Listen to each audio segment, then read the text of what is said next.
Hello everybody, welcome back to Firefield Junction, and today we've got a rather special review for you, certainly for me anyway. As we can see, today's loco, it's finally here.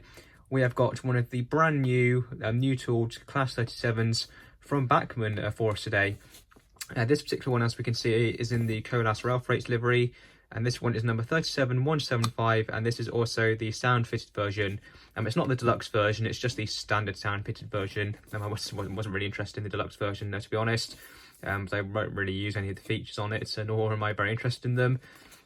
But I was definitely going to go for a sound version, because again, obviously me running DCC mainly and everything, and I like my sound.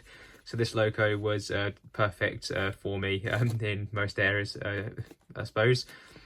Now this loco, it's been out for a few months now. I think it was part of Bachmann's spring announcements way back earlier in the year.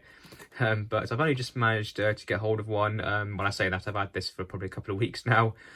But it's taken me longer to get round to it because I've just ended up buying other things over time, or I just haven't been able to afford it here and there. But we're finally here, finally managed to get one. And it was definitely worth it as well, because the RRP for these is £350, I believe, thereabouts. It's just slightly under that, £349 something. Now, obviously, for that money, I think, well, for a start, I think that's ridiculous. I think that's way too much, personally, for one of these, especially comparing it to a Curascale, who also their brand new Class 37, which obviously came out, well, I say before, it technically came out after there, actually, but Curascale announced theirs first. A Curascale is obviously new tool to 37. Their sound fitted version is £270, well, no, £260, I believe it is actually. So that's obviously way better value for money, and obviously compared to these, especially considering that Curascales has a better sound setup than this. Obviously Curascale, you have a nice big one speaker in there and everything, whereas Bachmann, whilst you still do have two speakers inside, because both versions do have two speakers inside, obviously Bachmann, they have just a standard sugar cube, which Curascales does, by the way.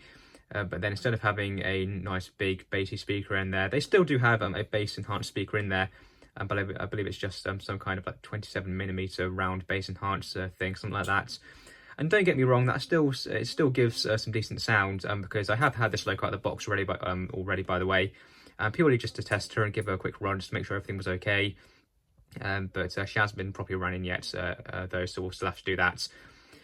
But still, I think so far, with what I've seen and heard already so far on these new Bachmann 37s, I'm still leaning towards the Curascale one as being the better version. Obviously, you may disagree, you may think Bachmann's is better, but for me personally, at the moment, I still think Curascale still do have the edge, I think, on the 37 so far, certainly where value for money is concerned. Now, you can pick these up, Bachmann's new 37s. The typical retailer price for these is £297, or again, thereabouts. However, at the time I purchased this, I managed to get it on offer at Rails of Sheffield for £280, which is definitely a bit better. That's only £20 more than the Curascale one, which is definitely a bit more like it, in my opinion. I certainly would recommend always, when you're looking for models, looking around at various websites and seeing who has the best deal for basically the model that you want. But yeah, well, enough of that. We won't go into all the economics of it at all, because that's not very interesting. But we finally got the loco here. Obviously Colas Railfreight, as I've already mentioned. And I suppose that makes it quite special, because the first ever loco I reviewed on the channel was a Colas 37 from Bachmann. Obviously an older version, but it was the first loco I ever looked at. So that's, I suppose, makes this quite special. All those years later, since doing that first review, we're back here again, basically done a full circle, I suppose, and we've got another one here, albeit the new tooling, so obviously that's a bit more interesting. But anyway, if we have a look at the end of the box, we can see the model code for this one is 35-310 SF, obviously for sound fitted. It's a Class 37/0, 37175, Colas Railfreight, sound fitted.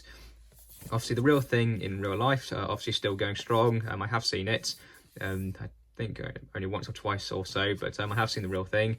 Although I think she was just stationary in a yard somewhere, so I don't think I've actually seen her running. No, tell a lie. Yes, I have. Or have I? I can't remember. But I've definitely seen her at some point, and she does look good. I'm sure you can agree. The Class 37, very iconic diesel locomotive, very, very famous, definitely one of my favourites as well, which probably shows through the number of these that I've got, because I've got a few. But anyway, let's open her up and have a look. We definitely need to have a look at her in detail and really see how good this model is. So if we just get her out of the packaging, it's a bit of a tight fit actually inside here. There we go, get her out. And now I'm going to say, as I did mention earlier, she has already been out of the box, but purely just for testing and such. Haven't done anything major with her yet. So we'll still get to do all the running in and everything before we can listen to the sounds and everything properly. But anyway, first things first, we've got the paperwork. So the first thing here, this is for the sound fitted model itself, or the sound fitted deluxe version as well, as we can see up there. So it tells you all the usual stuff. So we can see the decoder, it's a Zimmo decoder in here, Plux 22 decoder. So obviously if you want to chip one of these, if you buy a DCC ready version, it's a Plux 22 decoder that you need for these, if you want to basically chip them and run them on DCC. The speakers, so it's dual speakers, so we've got an 11 by 15 8 ohm speaker, and then a 28mm round 8 ohm speaker, so bass enhanced speaker. So I'm guessing those two speakers are wide and parallel with this decoder, which is quite surprising, because I thought as it was Zimmo decoders, you could not use basically the total ohmage from the speakers couldn't be 4 ohm. I thought it always had to be 8 ohm with these, but apparently not. So that shows me, I suppose. But yeah, we'll leave that there. So motorized fan, obviously on the sound fitted deluxe versions only. For best results, 128 speed steps. Address running on DC, so you can run these on DC, I believe, and you'll get some of the basic sounds. So you can see their engine start, so you can do cold start and fail start if you want to, which is quite nice. They've got loco brake on function 2, so you've got a braking function, which is quite good. I think that's quite standard now on a lot of decoders.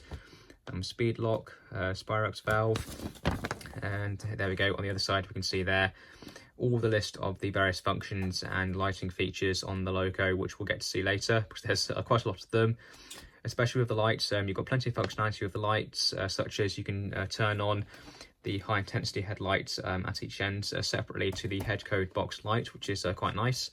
And then you've got various engine room lights and everything as well. So plenty of functionality there. And again, we'll get to see all of that later.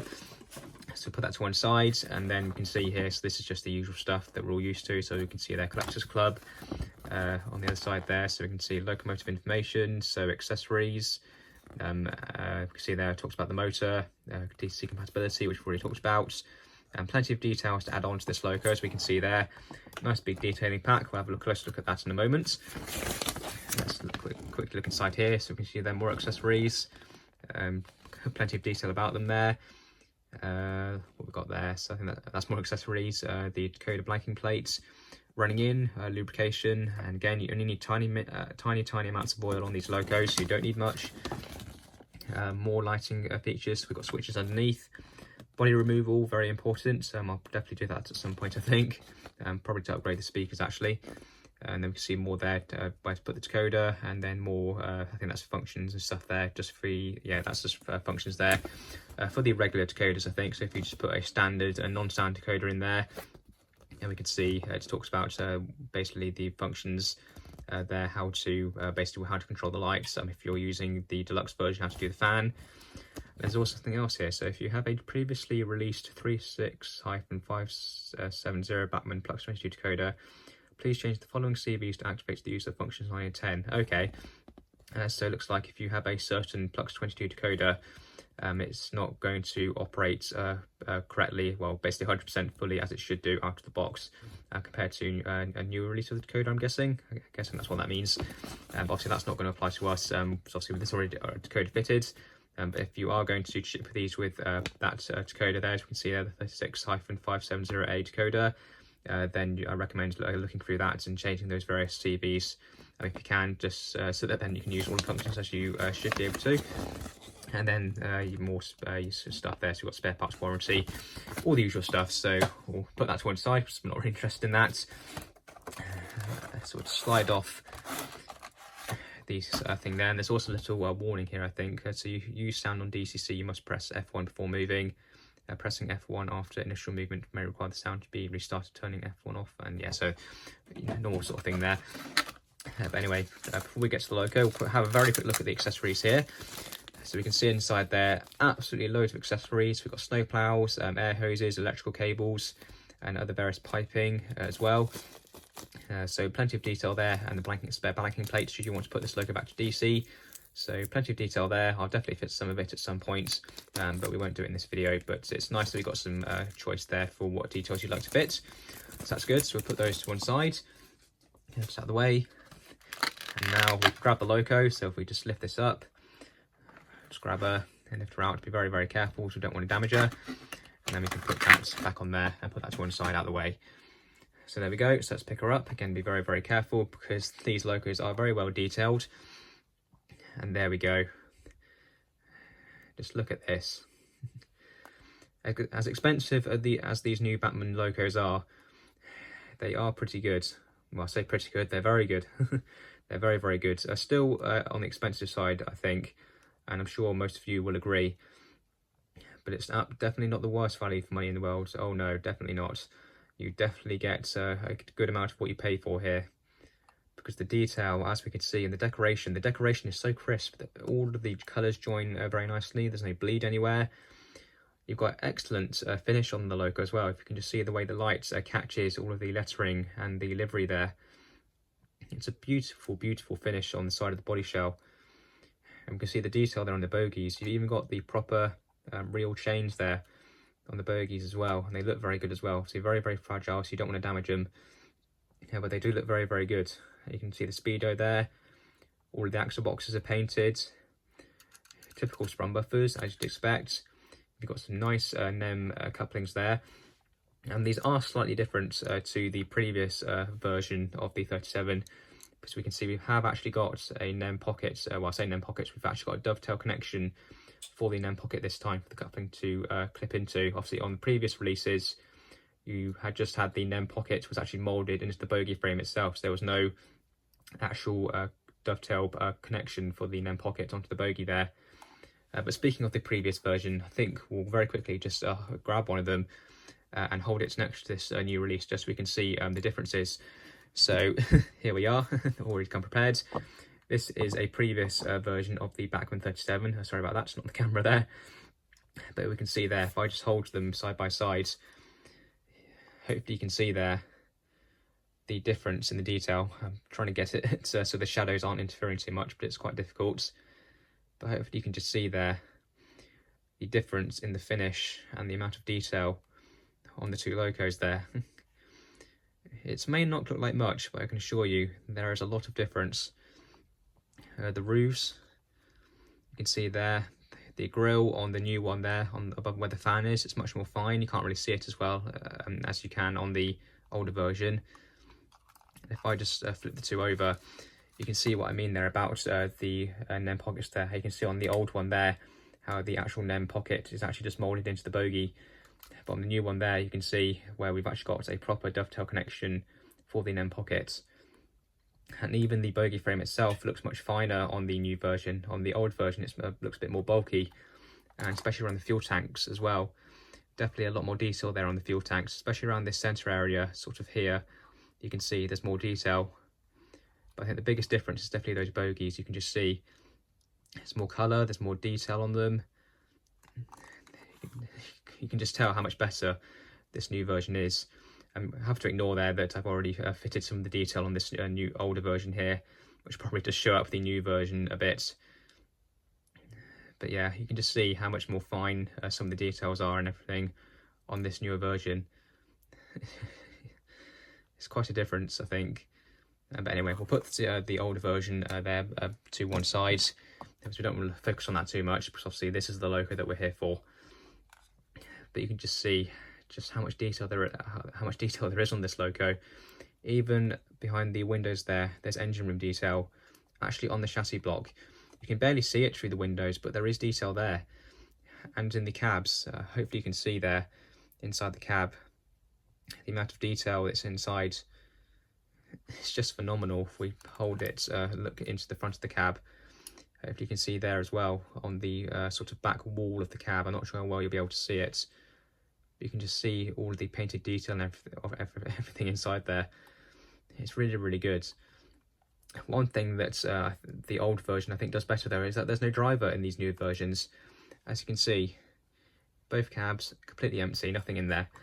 If I grab the older version again and we look in this cab here that I've detailed, you can see there we've got a nice driver in there, so we've actually got someone driving, which is very nice, but not on the new version. Now obviously some people will quite like that because then they can have the choice of if they want a driver in there or not, or which end they want the driver in. But then some people like me, I personally like having the driver in there to start with, because it's just a nice little detail, and it's something you don't have to worry about, because a lot of locos you can't really access the cab area itself very easily because you have to take out the cab detail and everything. Sometimes you might have to remove wires or take out lighting strips or whatever. It's not always easy to fit a driver into the cab of models, so it's quite nice when you get it done from the factory. But I suppose it's not a massive gripe well, for the most part, but I do think it would be nice, especially for the price, with the modern price tag that these locos have. It would have been nice to have a driver in there, or at least one in the detail bag, which Hornby have started doing that on some of their steam locos now. And we get some nice crew in the detail bags. But hey-ho, you can't please them all, I suppose. But yeah, this loco is absolutely amazing. You can just see all the detail, all of the handrails. You can see the horns there, the grills, all of the piping on the bogies. It's just amazing. A really, really fantastic loco. I just don't really know what to say. It's just phenomenal. It's a really, really nicely detailed model. Very heavy as well. Plenty of weight to the loco. And there's no traction tyres, and there shouldn't be any. You can see the pickups, all-wheel pickup, all-wheel drive. Again, as you'd expect. You expect nothing less from Bachmann. She's just fantastic. Really, really excellent loco. You have to ignore the small amount of dirt on the wheels because then this loco has done a little bit of running already, but not much, so she still needs running in. But yeah, very, very well detailed. Definitely one of the nicest 37s you can get. I still think Acura Scales is probably slightly better still, in my opinion, but this is definitely quite close. There's not an awful lot between the two. Very, very good. But anyway, let's head up to the layout, put it on the track, and see how she runs. Okay, so back up on the layout once again. So if we just grab the loco and put her on, it should be fairly simple to do, even though there's quite a lot of wheels. I think there we go. I think I managed to get the front bogie on straight away. Yep, there we go. And back bogey's on as well. Very good. So we'll just push her back a little bit so we can see those lights a bit better when we turn them on in a moment. So obviously she's still not running yet, so we'll still have to do that in a moment, but we'll quickly give her a test and see how she is at the moment. But first things first, let's get those lights on. So she's still number 3 at the moment, so if we just press function 0 and we'll see what happens. Okay, there we go, so we've got the tail lights have come on there. You might not be able to see them very well on camera though, but if we change direction, there we go, we can see we've got the head code boxes there, the lights have come on. And one of the features, obviously, with this loco is that you can control the high-intensity headlights separately. So if we just go to function 15, because that's obviously that's the function that Bachmann have chosen to have that function on. So if we just press that, and that should come on. Yep, there we go. Hopefully you can see that there. We've now got the high-intensity headlights on there. And when we change, and as we change direction, those lights will basically change with the direction of the loco, as you wouldn't normally expect. I suppose one thing is maybe the high intensity headlight is a bit dim, because as far as I can tell, in person, the head code box lights are actually brighter than the high intensity headlights. I don't know if that's an issue or it's just, well, I suppose it's just the way this loco is, it's just the way it's been designed and built, but I'm pretty sure that probably shouldn't be the case. However, the lights still look good. The high intensity headlight is a very good colour, definitely better, I think. More accurate than the older versions, where that would just be really bright and white, which I don't think is probably quite as accurate as the colour that it is now on there. But it still looks good. Loco looks very presentable. So let's try some more of the lighting functions quickly, and we'll do the sound, do a load of the sound functions after she's running, because I think we do have to have the engine running to basically try a lot of them. And yeah, we'll do that later. But we'll just focus on lighting functions for now. So I believe the next function we'll try, so function 16 is the red tail lights at both ends. So let's try that and see what happens. Okay, so as we can see, so the headlights still stay on, but yeah, we have got red tail lights at both ends, so that's pretty good. Function 17 is marker lights on both ends, so I'm guessing that might be the head code box lights. Let's see if that does that. Yeah, there we go. So we've now got the headlights on at both ends, including the high intensity headlights as well, actually. So that's quite good. So we'll just turn that off again. Function 18 is the cab lights on the number 1 end, and that is the fan end. So fan end's number 1 end, non-fan end, basically the opposite end to the fan is the number 2 end. So let's do function 18. Yeah, there we go. Cab lights have come on. Hopefully you can see those there.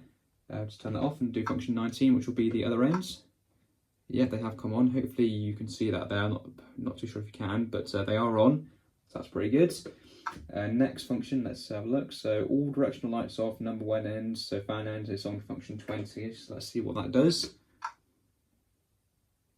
Yeah, there we go. So the lights have gone off at that end, and yet we've still got the tail lights on at the other end. And I believe function 21 is the same, just the opposite end. Yes, it is.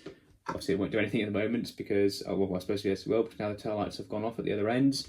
So we've got no lights on at that end, so that'll be quite good if you're maybe hauling a train with this and you don't want the tail lights on. So that's quite nice. So turn off again.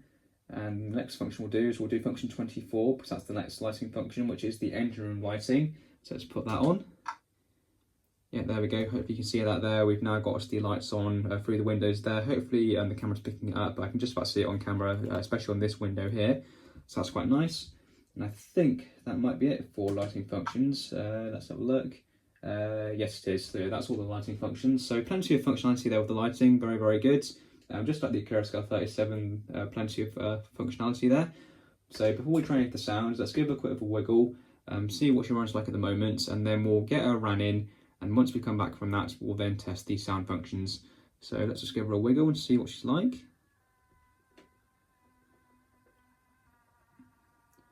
Very, very smooth. Bring her to a stop again. The acceleration and deceleration is set very, very high on these decoders. It might even be the max that these decoders can support, that they're programmed to from the factory. So I'll definitely probably reduce that once she's been running and everything. So I don't think I want to wait absolutely ages for her to speed up and slow down. Let's just try in the other direction. Obviously a little bit of noise there from the motor, but that's just because of this decoder. Obviously, but once she's running and you've got the sound going and everything, and she's up to some speed, you're not really going to hear that anyway. Let's bring it to a stop again. Come on, stop. There we go. So yeah, very, very smooth overall, I think. Very good acceleration, deceleration. It's just quite long and quite, well, it's just annoying trying to wait for her to stop and speed up. But yeah, overall not too bad. Nice and smooth, nice and consistent. Very good performance so far, despite her not having been running yet. But anyway, let's get her running in now, get her all lubricated, to get her warmed up, and then we'll come back afterwards and we'll try the sounds. So to 50% speed, and off we go.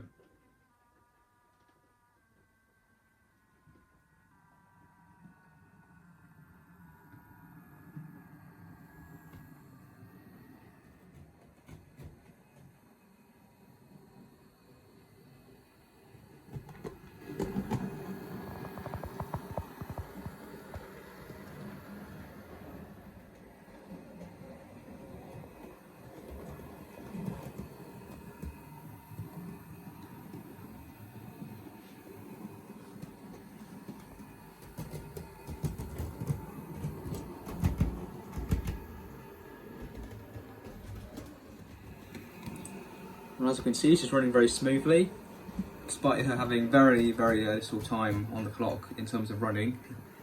She's doing very well, nice and smooth, nice and consistent, there's no horrible noises anywhere. Very, very good. So we'll go away now, we'll let her do her time in both directions, make sure she's all bed in, all warmed up and lubricated, and we'll come back, we'll try the sounds, and even hook her up to a test train, I think, because that'll look very good. And she definitely deserves it. Yeah, we'll leave her now to run in, and we'll come back later, and we'll carry on with the review. Okay, so welcome everybody. It's a short time later, and the loco is now all nicely running, so she's had a good amount of time in both directions. Everything's now nicely lubricated, she's all warmed up, and basically used to running. Obviously she will probably need a bit more over time, as every loco does, because obviously the more you run these generally the smoother and the better running they'll be, basically. But certainly she's got plenty of time running now that we can basically do a bit more testing, and we can see a bit more what she's like. So obviously the main thing now that she's running is we can test the sounds and see what they're like. So sound instructions at the ready, and we can see what the sound setup on these locos are like. So I think first things first is we'll switch the engine on, because I think you do have to have the engine running to listen to quite a few of the sounds on the loco. So we might as well do that first. So function 1, and we should get a start up. I think it takes a few seconds on this, but we should get it. There we go.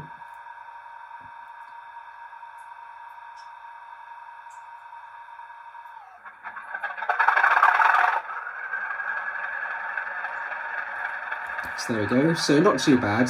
The one gripe that I do have though, and people that own these sound-fitted Bachmann 37s, or the new ones, you may be quite familiar, is that these can be quite echoey. Because unfortunately, as nice as the loco is, I think the setup inside here is not, I wouldn't say it's not the best, because it is a decent setup. It just hasn't been executed in the best of lights, if you like. Because I believe I can't remember if it's the Sugar Cube or the bass enhanced speaker in these, but I believe it's not sealed properly, so you get quite a bit of echoing and vibration from the speaker as the sound plays. So I'm not sure if you heard when the loco started up, but it was quite echoey and it wasn't the best quality, which is a shame, because it's a nice loco, and again you've got a brilliant decoder inside, a semi-decent speaker setup, but it's just ruined that it's not been done to the best of standards overall. But apart from that, it's not absolutely terrible, because it still sounds pretty good, and it's definitely better than the previous sound setup on the Bachmann 37s.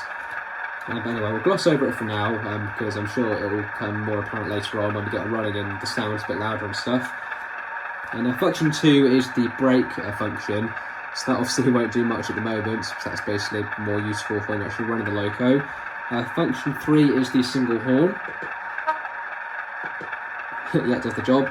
One thing, again, with these decoders is that the sound files on these, because of how deluxe they are, if you like, basically the faster you run the loco, the longer the horns will sound for, which is quite a nice touch. So once we get doing a bit more speed, we'll do the horns again, and you should be able to hear that they last longer. But anyway, carrying on, function 4 is the other horn, which is the double horn. Yeah, again, short and sweet, but does the job. Function 5 is light engine mode, so that will just affect the loco's performance. Function 6 is coasting. It says manual notch down if function 22 is on. What is function 22? The compressor. Okay, so I'm guessing again that's just more to do with the performance. Function 7 is the speed lock. We'll actually try that actually, because then we can hear the engine sounds a bit more without actually running the loco. So function 7 on, so that will basically lock the speed of the loco now. And then let's rev her up to full notch and see what that sounds like.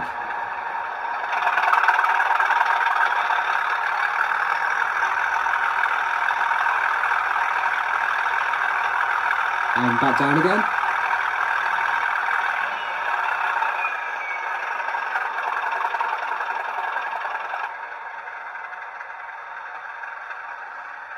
So that's not too bad. The engine sounds are definitely very good, so they sound very nice. And obviously the speed lock is a useful function, because you can just lock the speed of the loco, whatever speed it's doing, whether it's stationary or going really fast or whatever, and you can then control these engine sounds independently from that. Function 8 is the sound fade out / in, so I'm guessing that will just silence the sound. If we just try it. Yes, that just fades out the sound, so we'll turn that off and get the sound back. Function 9 is the flange squeal, and it is speed dependent, so again that won't work at the moment, but we'll try that later on. Function 10 is the fan operation and noise, so obviously if you have one of the deluxe models, when you activate this function the fan will turn, and obviously with this model we'll just get the sound of the fan.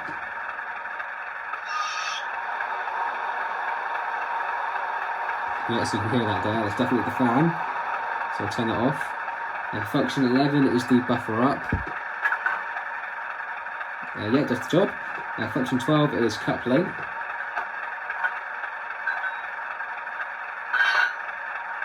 Yeah, definitely a coupling. Not too bad. Function 13 is stationary guards whistle. then moving, it says the detonators. If I just show you, hopefully you can see there. So it looks like we've got two functions of function 13. So once we're on stationary, it's the guard whistle, and when moving, it's the detonators. So fair enough. So we'll just play that, we'll get the guard whistle. Yeah, does the job. I wouldn't say the best guard whistle in the world, but again, does the job. Function 14 is the wagon snatching and buffering. Again, it says speed dependent, so I'm guessing that won't do anything at the moment. No, I've just activated it and nothing's happened, so we obviously need to be moving for that. We'll skip function 15 because that's the high intensity headlights, which is already on. Function 16, 17, again, are for lighting functions. We've done 18 and 19 as well, which are the cab lighting. 20 and 21 are also lighting functions, which we've done. And here we go, function 22 is the compressor, so let's see if that does anything.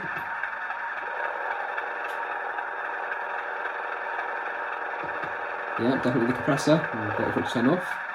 There we go. Function 23, sorry, is the windscreen wipers.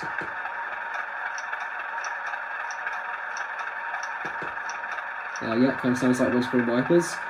24 is the engine room lights, so we've obviously already done that. Function 25 is the Spirex valve. I'm not sure if you can hear it, so let me try turning the engine sounds off and we'll see if we can hear it then. Maybe you do have to have the engine off for that to work, maybe.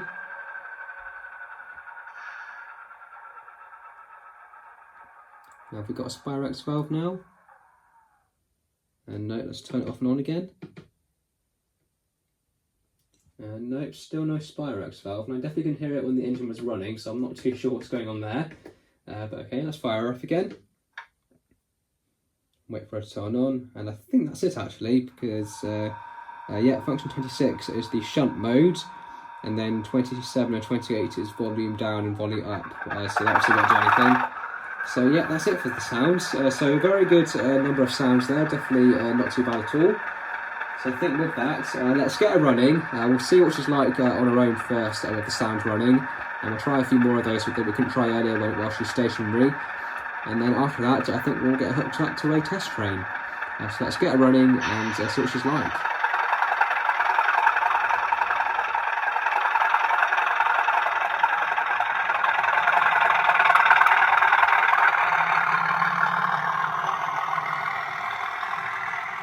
So there we go, running very well and sounding very good as well. So now that she's running, let's try some more of the functions. So let's do those horns again, and we'll see if they're any different. So function 3. Yeah, that's definitely longer. And function 4. So yeah, horns are definitely longer when she's running, which is good. And let's try function 9, which is the flange squeal again.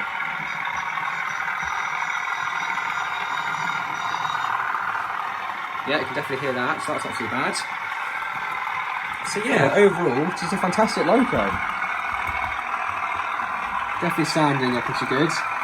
There is definitely quite a bit of echoing though. I'm not sure how well you can hear it, but she's definitely got a bit of echo to her. But overall, she's not too bad. So I think what we do now is we'll stop her, and we'll put some test train coaches with her. So I think that'll really complete her and complement her quite well. So I'll go away quickly, I'll put some coaches on, and then we'll come back and we'll carry on.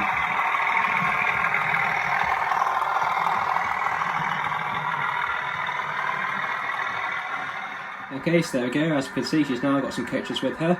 So I think that's all left to do is to give her some power and really see what she's like. So let's go. We've got about 50% speed, and off she goes.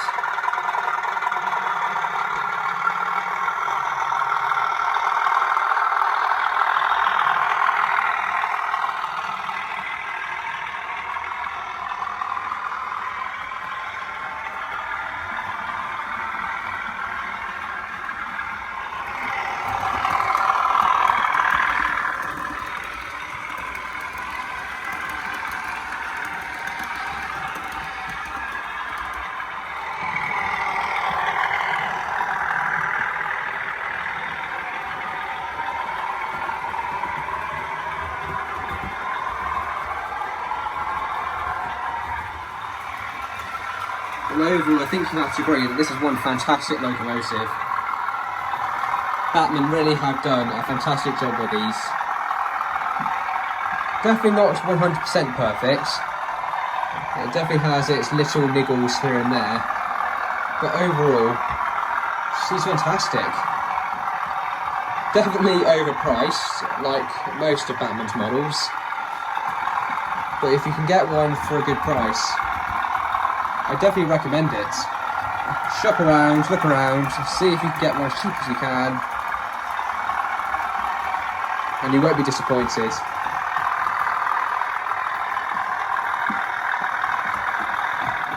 One fantastic locomotive from Bachmann. I can't wait to get more of them, because I'm sure I will. I'm sure I'll cave in and end up getting more.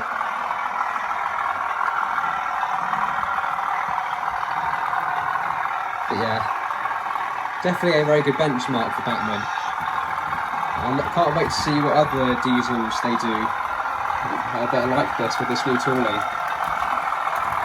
So it's a great benchmark for them and to other manufacturers alike. But overall, fantastic. Definitely worth the investment.